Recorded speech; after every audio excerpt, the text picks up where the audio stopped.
All right. Are we on? We're on.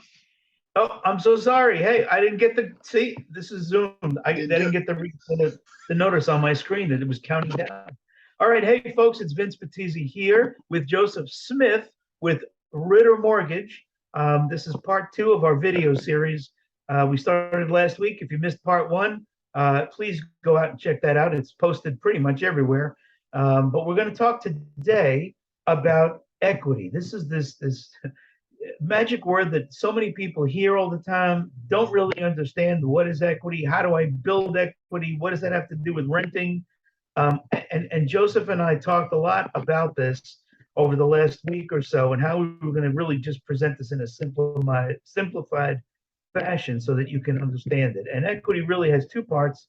Joseph is going to kick us off, and we're going to cover all of the above. Joseph, you take it away. Absolutely. So I'm honored to be here, Vince. Thank you for letting me chat with you and chat with everybody who watches these videos. It's an Yep. honor. Equity is one of the reasons why what we do is so powerful, and one of the reasons why what we do is such a blessing, because we get to help people build wealth. And when we talk about building wealth, you say, well, wait a minute, you're asking me for hundreds of thousands of dollars to buy a house. It sounds like you're taking my wealth. Well, this is where the understanding of equity comes in. I know it's a simple concept, but let's be straight about it. Equity, just in general, is the idea of what something is worth today versus what you paid for it. So you get this a lot with think of what everyone knows: trading baseball cards, right? If you've got a rookie Mickey Mantle card, it's worth a ton. Oh, baby. You might have spent 5 cents back in the day on that card. But if you go and check the market today, you're talking unheard of amounts of money that this is worth. And you got a piece of bubble gum with it, by the way. Right, you got a piece of bubble gum with it. But that's an extreme case, right? You spent 5 cents on that, and the equity is whatever it's worth today minus 5 cents, right? That's your equity Right. in it. And so equity is just that basic concept of what something is worth. People buy and sell in things based on the idea of equity. Equity is what something is worth to someone else on the market, and the profit that I can make from it. Right. Right. So Go ahead. And I have an analogy I just want to throw out there, but go ahead. yeah, so when we talk about building equity, and our job being one of the main ways of doing that, equity in a home is one of the most stable, as we talked about last week, one of the most stable and powerful investments that you can make. And that's where we come in. Go ahead with your analogy. I'm excited to hear Yeah. it. Yeah, and I want to go back to what Joseph just said, and then I will throw in my 2 cents here on this. If you did not see the first video, we do talk at length about, and it's not very long, folks. It's a relatively quick video to watch, but it's very informational and tells you the value of home ownership versus renting. That's really what we're trying to do here. What is this thing about buying a home? A lot of rental prospects are just unfamiliar with the whole process of buying a house, don't understand what the terms mean. We speak in acronyms all the time, right? We get these 3-letter and 4-letter acronyms that we use, and people like look at us, what the heck are you talking about? So that's a good one to watch. But this one is really about the, as Joseph already talked about, building wealth. And I guess the analogy that I wanted to get to was this. Joseph, you've done VA loans, right? Yes. You've actually processed VA loans, but when that buyer gets the key to the home to turn in the lock and move in, they have zero equity. Is that correct? They don't. Yeah, most They of the have time. no equity. because if they opted for the VA's 100% financing deal, they have all loan and no cash in the house, right? So they That's have, right. Yeah. if you don't have a cash value in the home, you have no equity. That's where we're going today. We're talking about how do you build equity, and there are two ways. It's not just a VA loan. There's USDA, the U.S. Department of Agriculture, believe it or not, guarantees loans for the banks. Those loans are 100% financing.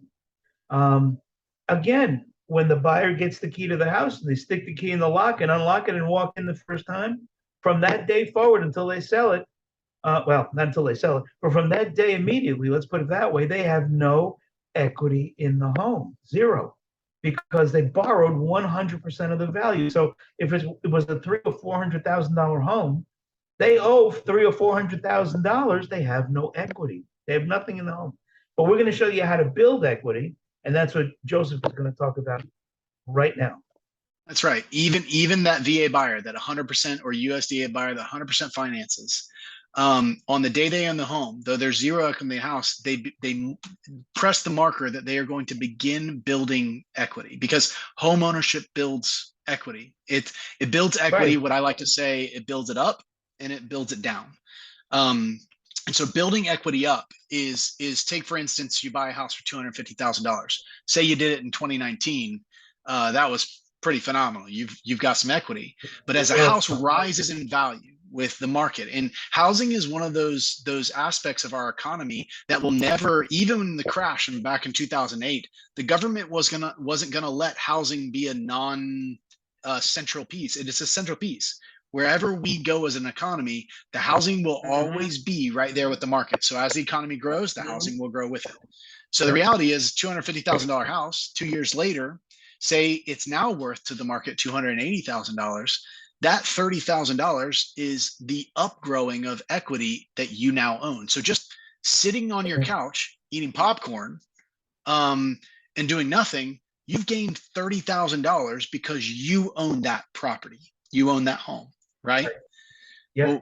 Well, and we all know though that. Yeah, go ahead. Yeah, I was just going to add, and if you come down to the monthly payments on the mortgage, which is helping you build that equity, and Joseph nailed it, the very first month that you make a mortgage payment, you are building the equity interest that you have, that you own, that is all yours in that house.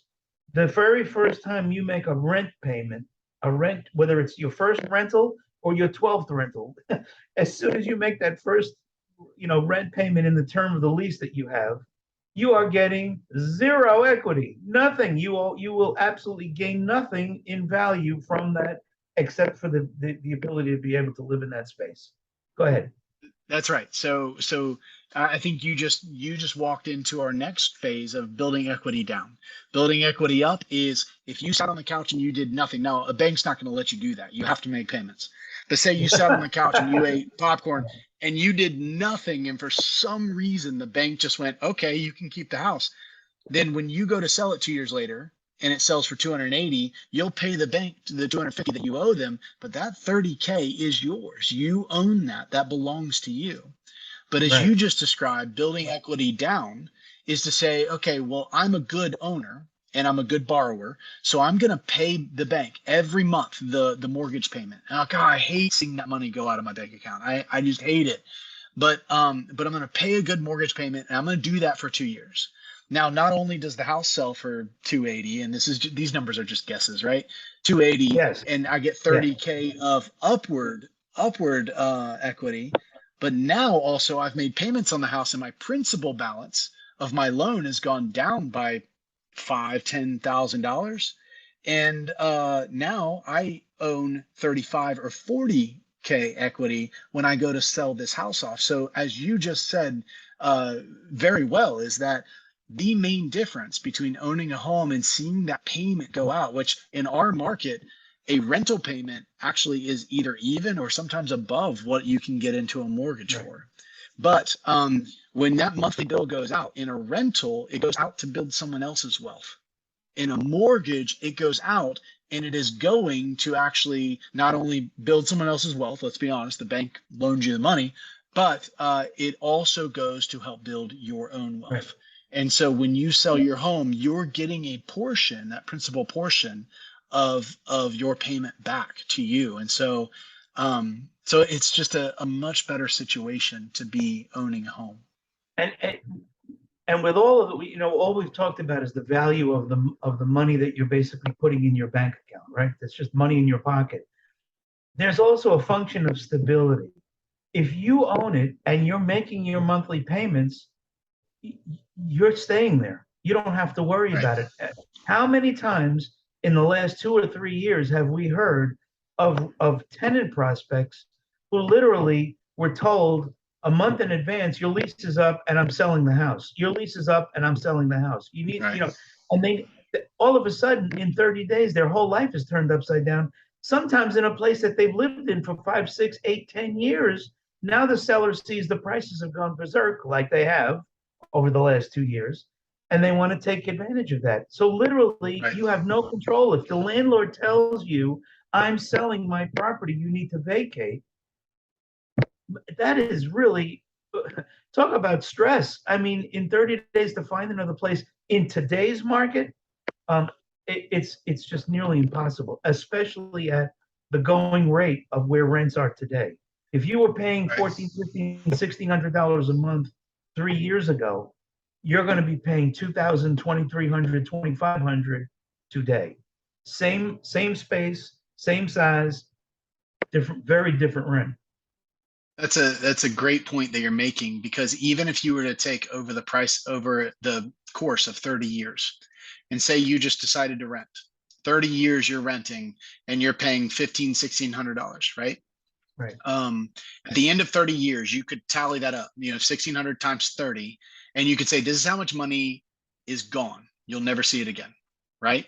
But say, Vince, that you buy a home and say worst case scenario, you spend 30 years paying a mortgage on that home and you pay it completely off, and your home is now worth $20,000 less than what you paid for it. And you go, oh no, I lost $20,000. Still, when you sell that home, you've spent less on that home and you're getting back, however, whatever the percentage is, 90 or whatever percent, you're getting back a value of money that is way more than what you've spent on rent for 30 years. So investing in a home also is putting it in. You're getting money back. That equity belongs to you, period. Yeah, absolutely.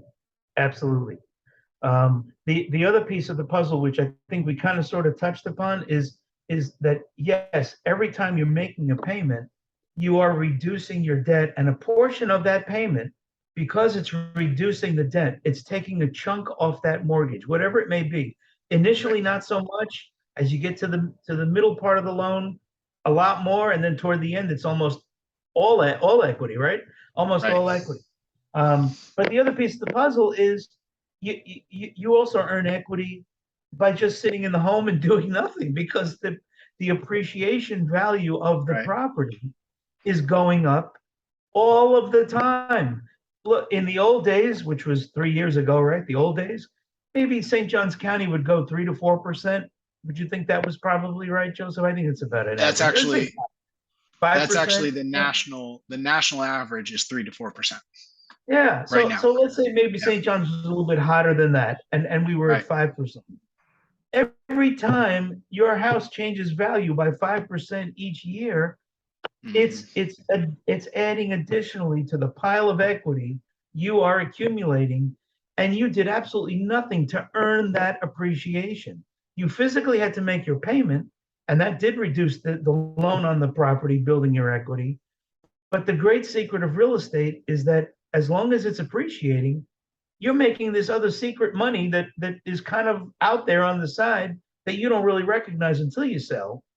But how cool is it to get, a 5% bump in your selling price, and you're in the meantime you're reducing your loan and getting equity that way plus the selling price. It's incredible. We would love to talk with you. We really would explain this in detail. If you have a specific example of a property you're looking at, we can work it out with you to kind of give you the projected numbers. I know that Joseph has what we call an amortization schedule that can show you exactly what that loan will be worth and what part of the year, what month, and I can give you an estimate based on what normal rates of appreciation would be, not kind of the crazy appreciation we've seen over the last 2 years.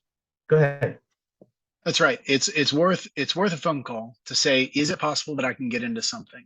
And the reality is everybody wants to get into that home that's going to be forever. But if you're renting right now, it might be worth getting into something that you own. Because Vince, you can speak to it. How many people have you seen in this market say, I've got $100,000 of equity in this house. I'm going to sell it and use that $100,000 to put down on a better house that I like and I love, Yep. I'm going to do Yes. that because I've built value just letting the house sit here. It might be worth saying, you know what, instead of renting, let's see if I can buy something in 5 years, see what the equity is, and sell it and get into something else if I want to. But it's worth the conversation. Our LOs Yes. at Ritter Yes. Mortgage, they will work with someone to find out exactly what you qualify for today, and it doesn't cost you a penny. And so the only Yep. time that we make money is when a loan actually funds and you get a home that you desire. But we're happy to help you figure out what you afford. And then Vince, I know that you are a mastermind at taking that and saying, hey, let's see if we can find a product that's open that you might be able to get into. Right. Exactly. That meets the pricing criteria so that you can comfortably handle the loan Right. and live happily ever after, I think is what we're trying to get to, right? Yeah, agreed. Always. Always what All we're right. trying to get to. Oh, I think we're a little bit long on this one, but you know what? This We was are. important. So I want you to give them your contact info, please, and then I'll do the same. Absolutely. I'm Joseph Smith with Ritter Mortgage Group, and my phone number is 904-515-5742. You can email me at joseph@rittermortgage.com. There you go. I am Vince Fattizzi with Coldwell Banker Premium Properties, and my number is 904-635-1086. Just reach out to me that way. It's easier than the emailing and all that. But 904-635-1086, you can call or text me. Joseph, one more time for your phone, your cell, so they can call and text you. It's 904-515-5742. There you go. All right, folks. So next time we're doing one more of these in the next upcoming week. How do I get into a home sooner rather than later? We're going to cover some information on that. There's a couple of different programs that we'll be chatting about, but we hope you're enjoying this. We hope you're getting something out of it. If there's anything that you don't find clear or accurate, or you need help with the information, you have our contact info. Please reach out to us.